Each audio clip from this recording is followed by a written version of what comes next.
વધુ એક ગુનેગાર ગેરકાયદેસર મકાન પર બુલડોઝર ફર્યું છે। નરોડાના મુઠિયા ગામના કુખ્યાત બુટલેગર ગેરકાયદેસર તેનું મકાન તોડી પડાયું છે।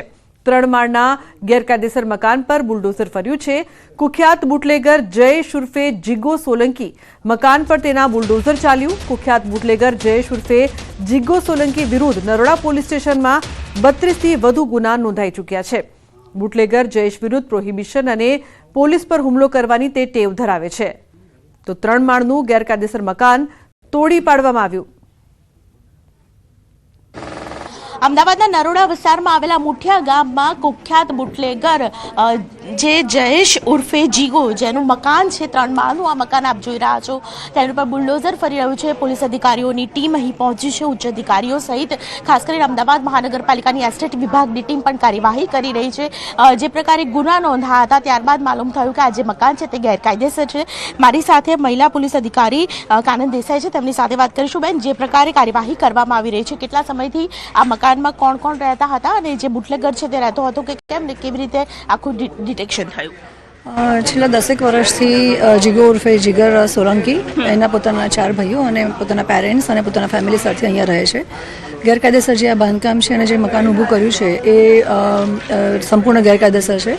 છેલ્લા 10 વર્ષથી એ ગુજરાત બહારથી પોતાના ભાઈઓની અને બીજા માણસોની સિન્ડિકેટ રચી અને ગુજરાત બહારથી પ્રોહિબિશનનો મુદ્દામાલ લાવો, અહીંયા પ્રોહિબિશનની મુદ્દામાલની ગેરકાયદેસરની પ્રવૃત્તિઓ કરવી, અસામાજિક માનસિકતા ધરાવી, અસામાજિક માનસિકતાની સાથે અગ્રેસિવ માનસિકતા કે જ્યારે પોલીસ વિરોધી પણ એની માનસિકતા છે, એ બધી થઈ અને એણે ઓલરેડી જે ટ્રાન્ઝેક્શન્સ કર્યા છે અને જે અસામાજિક વેપાર કર્યો છે એમાં એના કરોડ કરોડ ઉપરના ટ્રાન્ઝેક્શન્સ અમારા ધ્યાનમાં આવ્યા છે, એના બેંકના ટ્રાન્ઝેક્શન્સ જે અમે ઇન્કમટેક્સ સાથે પણ શેર કર્યા છે।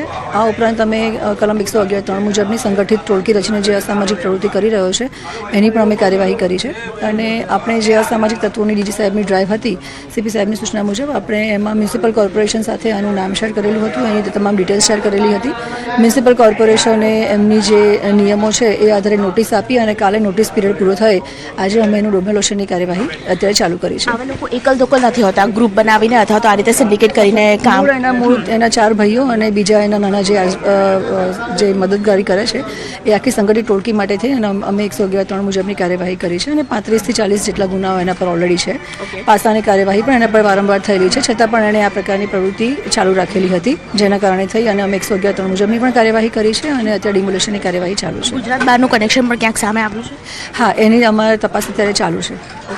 બેન, અત્યારે જે મકાન છે તે તોડી પાડવામાં આવે છે, અન્ય કોઈ મકાન છે જે ધ્યાનમાં આવ્યા હોય ને તેને પણ તોડી પાડવાના હોય?